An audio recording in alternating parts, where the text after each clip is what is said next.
So I want to address something directly. I want to refrain from talking about politics. It's not because I don't care. I have a political leaning, which just one that doesn't fit neatly into either box you are probably thinking of right now. I also decided to do this now because I don't have any subscribers now, so there's no way to cancel me. The problem is that the moment I say anything, it stops being about what I actually said. It becomes about which side I'm on, and people may start to uncontrollably overthink about something I didn't say. There are two concepts that people should be aware of. The brain is a prediction machine. It processes so much information every second, and to do that effectively, it takes shortcuts. Rather than evaluating every situation, idea, case by case, the brain groups them into categories based on previous experience and assigns a label. And that label then becomes the way people react to things.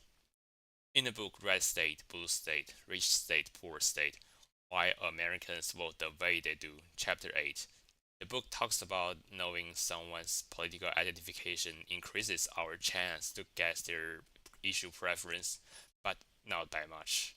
The notion of red and blue shall be seen as a cultural construct rather than a bundle of issue positions.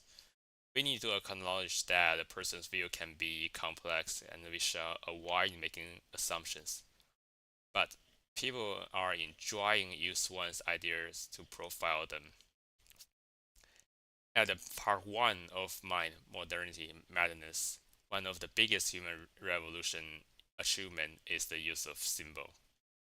This culturally derived symbols that humans' mind constructed is not equivalent to what actually the reality is. Most of the mind it does is process symbols, and those symbols come from the surrounding culture. When we are processing and consuming these symbols, we lose grip with the reality. This is precisely why the internet poses a quite threat to how we think and how we react. To me, the worst part is some symbols are degraded into signs, which means direct stimulus response. People get rage over a symbol without discussing or caring about the reality, not even the symbol itself. In other words, the internet may degrade some people into animals. The symbol can be anything, like a single word, a combination of letters, a celebrity, or even a flag. I'm not here to give examples. We can all use a little self reflection here. I know it is tough and that can be painful, but I believe it is what we need right now. I watched this happen to a lot of creators. Someone comments on something, not even taking a strong stand, just commenting, and it gets attacked by half the room. That's a chilling effect, and it happens and exists on both sides.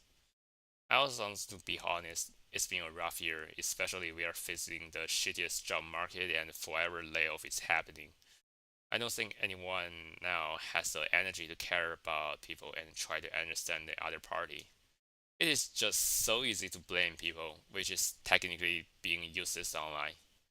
I can blame the progressive for living in a bubble with their unrealistic fever dream, and I can also blame the conservative for gaslighting people with their dogma and unrecognized privilege. It is easier for people to blame others, and we are having a history of doing so regardless. I'm not saying quiet because I'm afraid or because I have nothing to say. I'm staying quiet because I'd rather be helping than harming. And right now, speaking up is more likely to produce more emotional charge than thinking. Again, I'm not here to blame anyone for that. It is just how human brain works. Internet is not everything. Well, I bet $10 that'll probably be labeled too in the future.